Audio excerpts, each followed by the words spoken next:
Japan அரசாங்கத்தின் அழைப்பின் பேரில் அங்கு உத்தியோகபூர்வ விஜயத்தை மேற்கொண்டுள்ள ஜனாதிபதி அனுரகுமார திசாநாயக்க நேற்று ஜப்பான் வெளிநாட்டு வர்த்தக அமைப்பின் தலைமையகத்தில் ஜப்பானின் முன்னணி வர்த்தகர்களுடன் வட்டமேசை கலந்துரையாடலில் ஈடுபட்டார். ஜப்பான் வெளிநாட்டு வர்த்தக அமைப்பின் தலைவர் மற்றும் பிரதம நிறைவேற்று அதிகாரி இசிகுரோ நெரிஹோகோவின் பங்கேற்புடன் நடைபெற்ற இந்த கலந்துரையாடலில் ஜப்பான் இலங்கை வர்த்தக ஒத்துழைப்பு குழுவின் தலைவர் மற்றும் ஹிட்டோச்சோவின் தலைவர் புமிஹிகோ கெபியாஷோ உள்ளிட்டோர் கலந்து கொண்டனர். இலங்கையில் காணப்படும் புதிய முதலீட்டு வாய்ப்புகள் குறித்து இங்கு சுட்டிக்காட்டிய ஜனாதிபதி அனுரகுமார திசாநாயக்க நாட்டில் முதலீட்டுக்கு ஏற்ற சூழலை உருவாக்கி மோசடி மற்றும் ஊழலை ஒழிப்பதற்கு தற்போதைய அரசாங்கம் எடுத்துள்ள நடவடிக்கைகள் குறித்தும் தெளிவுபடுத்தினார்.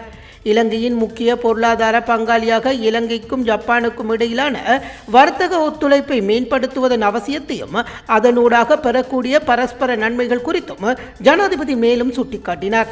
இந்த கலந்துரையாடலின் பின்னர் அவர் குழு புகைப்படத்தில் இணைந்து கொண்டார். வெளிநாட்டு அலுவல்கள், வெளிநாட்டு வேலைவாய்ப்பு மற்றும் சுற்றுலாத்துறை அமைச்சர் விஜித ஹேராத், மேல் மாகாண ஆளுநர் ஹனீஃப் யூசுப், ஜப்பானுக்கான இலங்கைக்கான தூதுவர் பேராசிரியர் பிவித்ரு ஜானக குமாரசிங்க, டிஜிட்டல் பொருளாதாரம் தொடர்பான ஜனாதிபதியின் சிரேஷ்ட ஆலோசகர் கலாநிதி ஹன்சா விஜயசூரிய, பொருளாதாரம் குறித்த ஜனாதிபதியின் சிரேஷ்ட ஆலோசகர் துமிந்த ஹுலாங்கமுவ மற்றும் வெளிநாட்டு அலுவல்கள் அமைச்சின் சிரேஷ்ட அதிகாரிகள் பலரும் இந்த நிகழ்வில் கலந்து கொண்டனர். மேலதிக செய்திகளுக்காக எமது யூடியூப் தளத்தை சப்ஸ்கிரைப் செய்யுங்கள்.